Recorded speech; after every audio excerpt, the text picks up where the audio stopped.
जो बयस एक सुंदर जीवनर परिकल्पनार स्वप्न देखा कथा से बयस आखिरु सुखुनी लुह जीवन जंत्रणा जुझी होई बली पड़ जाइछि असुमारी आशा। खोर्धा जिला बोलगड़ ब्लॉक रु आसंतु देखिबा एही रिपोर्ट।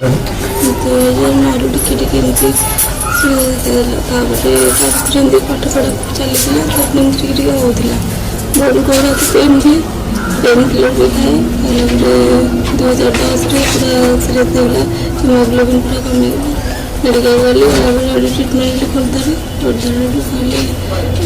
अल्ट्रासाउंड कराया किडनी प्रोब्लेम है साउंड गली साउंड ट्रिटमेंट ठीक ठाक थी सेमती जॉइंट पेन हुए सब चलनी धीरे धीरे एमती मेडिसिन खाऊली गोड़ हाथ पूरा ये चलिए कष्ट हो जमा चलती 3 वर्ष आगुरी सेमती चला बुला करते कष्ट होता कि चली घर समस्ते ये करते बो माँ धान खाई जो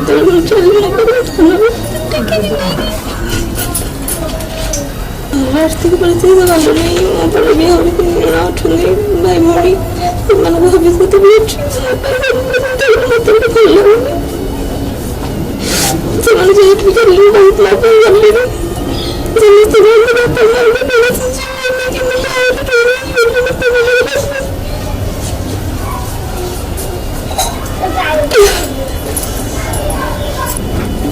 ସେମିତି ଭାବିନି ଭଲସେ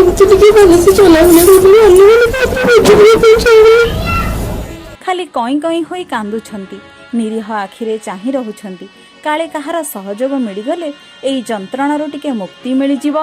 ହେଲେ ଦୀର୍ଘ 3 ବର୍ଷ ହେବ ନା ସରୁଛି ଯନ୍ତ୍ରଣା ନା ଭଲରେ ବଞ୍ଚି ହେଉଛି। ଯେଉଁ ପାଦ ଦିନେ ସାଇକେଲ ପେଡାଲକୁ ଗନ୍ତବ୍ୟ ସ୍ଥଳକୁ ନେଇ ଯାଉଥିଲା ସେଇ ପାଦ ଆଜି ଚାଲିବାକୁ ଅକ୍ଷମ ଠିଆ ହେବାକୁ ପାଉନି ବଳ। ଇଏ ହେଉଛନ୍ତି ଖୋର୍ଦ୍ଧା ଜିଲ୍ଲା ବୋଲଗଡ଼ ବ୍ଲକ ପିଚୁକୁଳି ପଞ୍ଚାୟତ ଚମ୍ପାଇଲୋ ଗାଁର ମାମାଲି ଚମ୍ପତି। ବୟସ ତାଙ୍କର 23 ବର୍ଷ। ବାପା ଗୋବିନ୍ଦ ଚମ୍ପତି ଜଣେ ଦିନ ମଜୁରିଆ ଭାବରେ କାମ କରନ୍ତି। 2 ଝିଅ ଏବଂ ଗୋଟିଏ ଛୋଟ ପୁଅଙ୍କୁ ମିଶାଇ 5 ପ୍ରାଣୀର କୁଟୁମ୍ବ। ବଡ଼ ଝିଅ ମାମାଲିଙ୍କୁ ଦୁଃଖ କଷ୍ଟରେ ସ୍ଥାନୀୟ କଲେଜରେ +3 ପଢ଼ାଇଥିଲେ ବାବା ଗୋବିନ୍ଦ। ମାମାଲି ମଧ୍ୟ ଭଲ ପାଠ ପଢ଼ୁଥିଲେ ଆଉ ସ୍ୱପ୍ନ ଦେଖୁଥିଲେ ନିଜେ ସ୍ୱାବଲମ୍ବୀ ହୋଇ ବାପାଙ୍କ ଦୁଃଖ ଲାଘବ କରିବେ। ହେଲେ ବିଧିର ବିଧାନ ଥିଲା କିଛି ଅଲଗା। ରକ୍ତହୀନତା ଏବଂ କିଡନୀ ଦୁର୍ବଳ କାରଣରୁ ଧୀରେ ଧୀରେ ଗୋଡ଼ ଦୁର୍ବଳ ହୋଇଗଲା ମାମାଲିଙ୍କର। ନା ଚାଲି ପାରୁଛନ୍ତି ନା ନିଜେ ଠିଆ ହୋଇପାରୁଛନ୍ତି। ବାପା ମାଙ୍କ ସାହାରା ହେବା ବଦଳରେ ବାପା ମାଙ୍କ ସେବାରେ ବଞ୍ଚିଛନ୍ତି। ନିଜ ସ୍ୱଳ୍ପ ଖର୍ଚ୍ଚରେ ଚିକିତ୍ସା ପାଇଁ ଚେଷ୍ଟା ହୋଇଛି ମାମାଲିଙ୍କର। ହେଲେ ଏହା ହୋଇଛି ସମୁଦ୍ରକୁ ଶଙ୍ଖେ। ଚିକିତ୍ସା ପାଇଁ ମୋଟା ଅଙ୍କର ଅର୍ଥ ଦରକାର। ହେଲେ ଦିନ ମଜୁରୀରୁ ଯେତିକି ମିଳୁଛି 5 ପ୍ରାଣୀର କୁଟୁମ୍ବଙ୍କୁ ତ ନିଅଣ୍ଟ। ଚିକିତ୍ସା ପାଇଁ ଅର୍ଥ ଆସିବ କେଉଁଠୁ? ଏନେଇ ଆମେ ବେଗୁନିଆ ବୋଲଗଡ଼ ବିଧାୟକଙ୍କୁ ଅବଗତ କରିଥିଲୁ। ସେ ନିଜେ ଯାଇ ମାମାଲିଙ୍କୁ ସହାୟତା ଦେବା ପାଇଁ ପ୍ରତିଶ୍ରୁତି ଦେଇଛନ୍ତି।